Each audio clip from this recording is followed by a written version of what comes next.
Je pense que de manière simple, c'est l'histoire de deux personnages abîmés par un deuil respectif qui vont se réparer ensemble à travers une passion commune qui est celle du skate dans une arène qu'on n'a pas l'habitude de voir, ou un univers en tout cas qui est le skate à la campagne. C'est pas venu spécialement de ma passion pour le skate à l'époque, c'est plus que j'avais fait un court-métrage qui s'appelait Skate Moderne il y a 10 ans, qui avait beaucoup tourné, et je trouvais qu'il y avait un sujet intéressant à parler, sauf que je m'étais dit après ça que j'en ferais pas spécialement un film. J'écrivais un long-métrage avant le Covid qui s'est pas fait malheureusement, et je me suis retrouvé à apprendre un jour une triste nouvelle. Un des mentors un peu de skate de la bande du skate moderne qui venait de décéder à la suite d'une vie, on va dire, d'excès. Je me suis dit, bon là, il y a un truc quand même entre l'ennui, la violence de l'isolement dans ce qu'on appelle les territoires, mais à la campagne en France, le simple fait de skater à la campagne, c'est-à-dire de comment se réapproprier une culture urbaine dans un milieu rural. Puis il y a peut-être un film à creuser quand même autour de ça, un peu inspiré de ma vie, un peu de celle d'autres gens que j'avais rencontrés. Et puis après, j'ai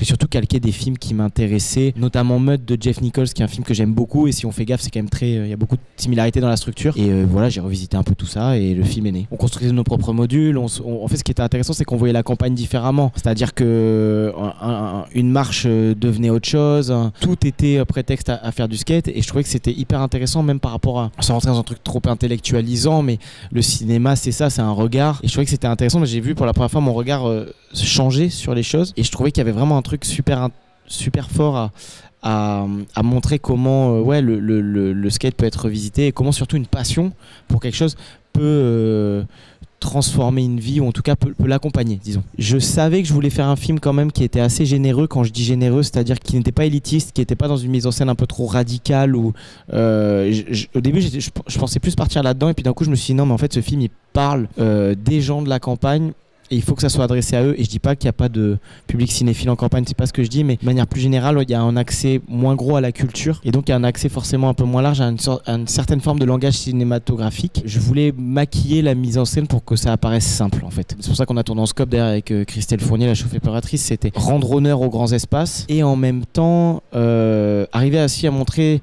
la campagne sous son côté dur au sens propre du terme. C'est pas forcément toujours facile de vivre, surtout quand on est jeune, d'être isolé, de sentir qu'il n'y a aucune connexion avec rien. Alors moi j'ai eu de la chance, quand je suis né, il y avait quand même, quand j'étais gamin, il y avait internet, c'était les prémices, mais il y avait internet. Mais je pense qu'avant c'était encore plus dur quoi, et voilà. Je peux. Je vais pas la manger, t'inquiète.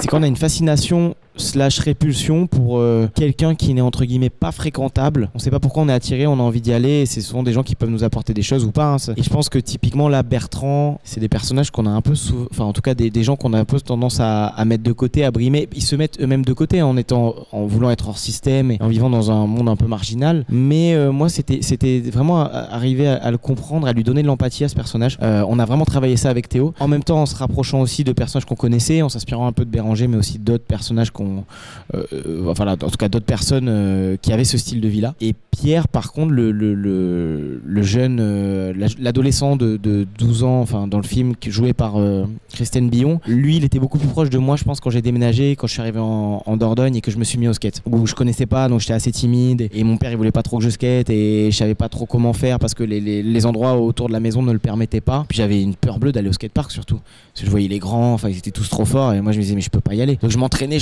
pour avoir le moment où je me dis ah, ok c'est bon, je peux faire 2-3 tricks, je vais me faire valider. Enfin toujours ce truc de validation qu'on cherche quand on est ado, surtout pour tous les autres skateurs, et pas que Christelle mais les autres acteurs qui jouent des jeunes skateurs. On les a cherchés dans des skateparks. En fait c'est Florie Carbone qui a fait un boulot formidable de casting. On les a cherchés à travers des skateparks de la France entière. Par exemple, Christine vient de Bretagne, Joe il vient de Paris, Noah il vient de Compiègne, et Robin il vient de Marseille. Là c'était un peu l'inverse, c'était un autre type de travail avec Christine. C'était sans forcément apprendre de texte parce que je voulais que ça soit naturel, c'était plus expliquer comment on va d'un point A à un point B et comment ils le disent avec leurs propres mots. Et ça, c'était très intéressant pour moi de travailler de cette façon-là. Je sais qu'on s'est posé vraiment des questions avec Théo en se disant putain, là on part dans un truc de compo, on va se faire tirer dessus. Mais c'est pas grave parce que je sais qu'à un moment donné, moi, en tout cas en tant que metteur en scène, je voyais que le personnage existait Et surtout, je l'ai vu quand on a fait plein de projections, il y a énormément de gens qui sont venus me voir en me disant putain mais moi aussi j'ai connu un Bébert, moi aussi j'ai connu un Bertrand. Et c'est là où je me suis dit bon bah tous ceux qui disent en gros ouais il est en surjeu, il est en machin, souvent en fait c'était toujours la même chose, c'est des gens très cinéphiles, d'un cinéma très parisien, qui du coup ont l'habitude de voir des acteurs et qui ne le jugeaient qu'en tant qu'acteur et qui essaient pas d'y voir la personne de tous les jours parce qu'en fait c'est des gens qui côtoient pas. Et c'est ça que je trouvais super intéressant, c'est qu'il a réussi à créer vraiment un personnage attachant qui sur le papier ne l'est pas du tout. Pour moi c'est très très important que ce film il se fasse dans une tournée de festival à travers la France. C'est pas que c'est pas un film pas fait pour Paris, mais il y a quand même un truc vraiment en France. Il y a Paris et la province. Moi je viens de la province, c'est un film qui parle des gens de la province. Pour moi c'est important. Un festival comme Arras c'est génial parce que ça permet de mettre en avant des films dans ce qu'on appelle les territoires. Il a été tourné en plus en partie dans le Nord. C'est Pictanovo qui finance une partie du film et c'est vraiment important pour moi de l'accompagner ce film. Et je sais que je l'amène partout, même des fois des projections où il y a 20 personnes un peu en mode pirate qu'on fait dans des caves ou des trucs comme ça, j'y vais. Parce qu'en fait je trouve ça trop bien de parler avec le public. Les gens aiment ou aiment pas d'ailleurs. Quand ils aiment pas c'est pas grave, on discute aussi. Qu'est-ce qu'ils aiment pas? Et je parle pas que pour le côté technique. Qu'est-ce qu'ils n'ont pas aimé? Pourquoi un film, c'est important d'en parler, sinon il meurt en fait. Je pense que c'est très important, surtout pour un premier film, ce genre de festival, parce que ça permet d'en parler à travers plein de petits endroits et quand il sortira, j'espère qu'il y aura assez de bruit pour que les gens aillent le voir en fait. C'est ça qui est important.